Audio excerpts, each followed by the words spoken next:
ஞானசேகரன் தரப்பு வாதங்கள் எப்படி முன் வச்சீங்க சார்? என்னென்ன வாதங்கள் முன் வச்சீங்க சார்? ஞானசேகரன் தரப்புல வாதங்கள் நாங்க முன் வைக்கல. அரசு தரப்பு அவர் மேல பதியப்பட்டிருந்த குற்றச்சாட்டுகள், அவருக்கு எதிரான சாட்சிகள் அவங்க கொண்டு வராங்க. அது தவறானது சாட்சிகள் நாங்க முறியடிக்கிறது தான். இதுல வந்துட்டு அரசு வந்துட்டு அவர் மேல குற்றச்சாட்டு பதிவு பண்ணிருக்கு. அது நிரூபிக்க வேண்டிய கடமை அரசுக்கு தான் இருக்கு. அது அவங்க தான் நிரூபிக்கணும். நாம நிரூபிக்க வேண்டிய அவசியம் இல்லை.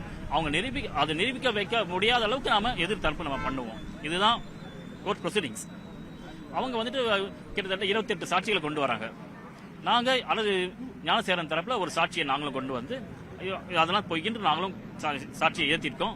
பட் கோர்ட் வந்து கன்சிடர் பண்ண அவர் குற்றவாளின்னு சொல்லியிருக்காங்க. எதன் அடிப்படையில் குற்றவாளி சொன்னாங்க அப்படிங்கிறது நமக்கு ஜட்மெண்ட் வந்தால் தான் படிச்சு சொல்ல முடியும். இன்னைக்கு ஞானசேகரன் நீதிபதி முன்பு என்னென்ன மாதிரியான கோரிக்கையை முன்வைத்தார்? அவரோட கோரிக்கை கிடையாது, அவர் குற்றவாளின்னு அறிவிச்சாச்சு. குற்றவாளிங்கிறத நீதிபதி சொல்லி அறிவிச்சிட்டாங்க. அதுக்கு பிறகு அவருக்கு கொடுக்க வேண்டிய தண்டனையை பற்றி ஞானசேகரன்ட்ட எல்லா வழக்கிலும் அது உண்டு.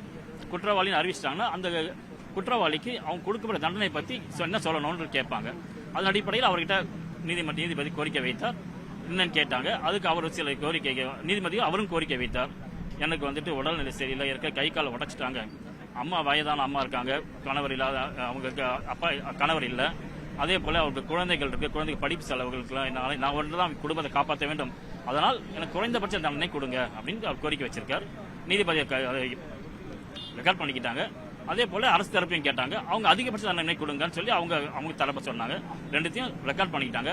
இதை பற்றியான தண்டனை விவரம் 2ஆம் தேதி அறிவிக்கப்படும். 29 சாட்சியங்களை விசாரிச்சிருக்காங்க. அதே நேரத்தில் சயின்டிபிக் எவிடன்ஸ் நிறைய கொடுத்திருக்காங்க. அதை எப்படி நீங்க? சயின்டிபிக் அதுதான் சார், சயின்டிபிக் எவிடன்ஸ் மட்டும்தான் இதுல இந்த அக்கரன்ஸை வந்து ப்ரூவ் பண்றது. அவருடைய இந்த அக்கரன்ஸ் மொத்தமே அவருடைய மொபைல் போன் தான். மொபைல் போன்ல அவர் இருந்ததுங்கிறத சயின்டிபிக்கா ப்ரூவ் பண்ணியிருக்காங்க. அது நாங்கள் சில விஷயங்கள் நாங்களும் அது குறிப்பிட்ட சாணையில் அது எலிசேட் பண்ணியிருக்கோம். அதெல்லாம் கன்சிடர் பண்ணி தான் ஜட்ஜ்மெண்ட் சொல்லியிருக்காங்க. அடுத்த கட்டமாக இதை மேல்முறையீடுக்கான வாய்ப்பு கண்டிப்பாக மேல்முறையீடு. ஏன்னா நிறைய விஷயங்கள் ஜட்ஜ்மெண்ட்ல என்ன டிஸ்கஸ் பண்ணிருக்கான்னு பார்த்துட்டு அதுக்கேற்ற மேல்முறையீடு செய்யப்படும்.